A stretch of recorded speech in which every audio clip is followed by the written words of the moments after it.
안녕하세요. 대한민국에서 제약바이오를 가장 쉽고 정확하게 설명해 준다고 자부하는 남자 이석현입니다. 본격적으로 엔디포스 들어가기에 앞서서 제가 몇 가지 안내 말씀드릴 게 있는데요. 저를 비롯한 대기업에 소속된 모든 멘토분들께서는 각자 맡으신 산업과 종목이 있으세요. 저 같은 경우에는 제약바이오가 되겠죠. 어떠한 상황이 되더라도 제가 맡은 부분에 대해서는 끝까지 책임의식을 다해서 여러분들과 함께 발맞춰서 탐구해 나갈 수 있도록 노력할 거고요. 그리고 저희 대기업에서 지난 시간에 엔디포스에 대한 일련의 개요 영상을 하나 촬영해 드린 게 있는데 그거를 꼭 보고 오시는 걸 추천드립니다. 왜냐면 복습한다 생각하시면 돼요. 그리고 제가 그 개요 영상 때 언급드린 내용을 그대로 매일매일 이렇게 똑같이 반복을 할 수는 없는 노릇이기 때문에 물론 이제 필요한 부분은 언급을 해드릴 테지만 개요 영상 그 내용은 이제 거기 있으니까 그것만 좀 이제 보고 오시면은 이제 감사하겠다. 이제 이렇게 말씀드리는 겁니다. 자, 그러면 시작해 보도록 하죠. 핸드폰 사업만 하는 게 아닙니다. 굉장히 멀리 보고 있다. 엔디포스 강점 핸드폰 산업뿐 아니다. 바이오도 하고 있다. 넓게 볼 수 있는 판단 이렇게 보겠습니다. 휴대폰, 모바일 기기용 양면 테이프, 윈도우 필름 뭐 이런 거 영위할 목적으로 설립이 되었고요. 최근에 2023년 6월쯤에 상장 적격 심사에서 좀 이제 거래 정지가 되었었던 적이 있어요. 여기 보시면 좀 요거 있었거든요. 근데 이제 최종적으로 제외가 됐고 현재 거래 잘 되고 있고요. 기존의 사업뿐만 아니라 바이오 부분에 대해서도 많은 이제 관심을 갖고 해나가려고 하고 있는 그런 추세입니다. 예, 바이오에도 어느 정도 좀 매출이 발생이 되고 있죠. 그 다음에 이렇게 볼 수 있고 또 그러니까 이제 아무래도 지금 이 친구가 휴대폰이라든가 윈도우 필름의 좀 주력으로 애초에 이제 회사가 설립된 이유도 그것 때문에 설립이 됐지만 그래도 미래 성장성을 보기 위해서 혹은 뭐 정부의 어떤 그런 이제 보조금을 받기 위해서 본심이 뭔지에 대해서는 제가 뭐 알 길이 없겠습니다만 일단은 좀 하고 있고 바이오 어떤 걸 하고 있는지에 대해서는 제가 이따가 말씀드릴게요. 일단은 가동률이 73이나 82 이렇게 나오는 거는 좋은데 40% 이거는 살짝 조금 많이 아쉬워요. 왜냐면 기본적으로 60에서 80%는 나와줘야 돼요. 이 가동률이 60%에서 80%는 나와줘야만이 이 친구가 그래도 뭔가 좀 해나가려고 하고 뭔가 좀 이제 상황이 괜찮게 되려고 하는구나. 재고 관리 잘 되고 있겠네. 판매도 선순환 이루어지고 있겠네. 이렇게 생각할 수 있거든요. 근데 뭐 진짜 40% 34면요 뭣도 아닌 거예요. 그러니까 이 친구가 딴 데다가 눈을 돌릴만 해.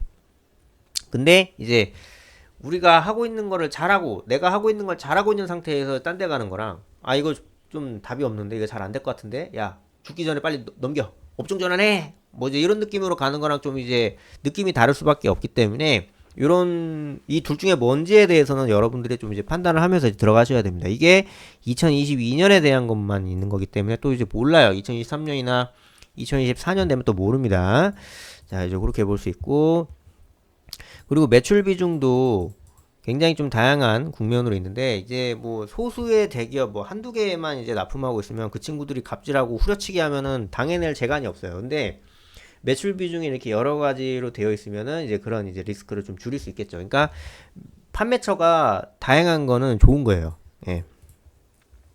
그리고 이제 매출액 대비 연구개발 비용이 이제 5.6% 이렇게 좀 만들어지고 있는 상황이고 이거 자체는 좋은데 문제는 엔디포스가 이제 바이오 쪽으로 하고 있는 건가 하고는 있는데 바이오 쪽에 이 5.6 중에 얼마를 투입하고 있는가 이런 거에 대해서는 좀 이제 없어요. 그냥 이제 포괄적으로 이렇게만 돼 있기 때문에 이 친구가 이제 모바일 기기나 양면 테이프, 윈도우 필름이 이제 주력이다 보니까 좀 이쪽을 좀 살리기 위해서 이쪽에 돈을 투여하는 건지 아니면 바이오를 좀 이제 좀 거하게 좀 이제 진지하게 해나가기 위해서 뭔가 하고 있는 건지 이런 거는 좀 이제 따져봐야 됩니다.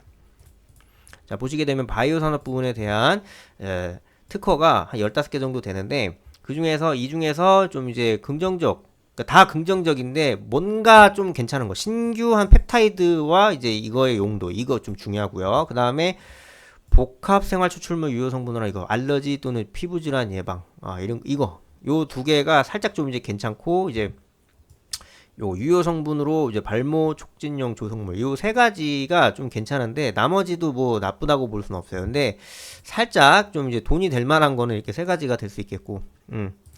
자, 마지막으로 아니 마지막이 아니죠. 자, BT 바이오 테크놀로지죠.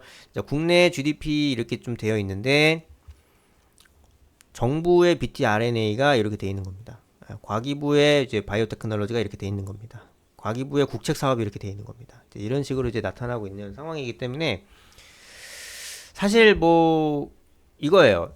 숫자는 뭐냐면 국내 총 GDP에 이제 정부 BT 관련 사업이 4.5%를 한 거예요. 그다음에 국내 총 R&D 중에서 23%를 차지하고 있고 정부 총 R&D에 대해서는 이제 이렇게 돼 있고 그 중에서도 이제 정부 BT R&D는 이제 36%. 그냥 이 뜻이에요. 이렇게 되어 있네. 이제 점점 이제 안으로 들어가는 거죠.